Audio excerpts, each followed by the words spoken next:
Welcome back to 8482 Media. Today I'm going to quickly show you guys how to archive messages on WhatsApp. So it's super simple. Let's get right into it. I'm going to press on WhatsApp, and now I'm at the chat portion of WhatsApp, as you can see at the bottom right corner, and I can choose the chats that I want to archive. So let's say I want to archive this girl right here. All I have to do is from the right hand side of the chat, I scroll to the left and I deleted it. But to archive a message, what you can do is continue doing that, and then an archive button pops up, and I can press on archive, and I've successfully archived a message on WhatsApp.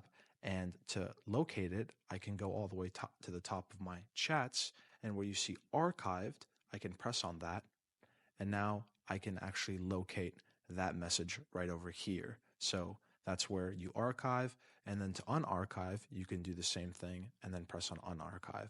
So thank you guys for watching and have a great day.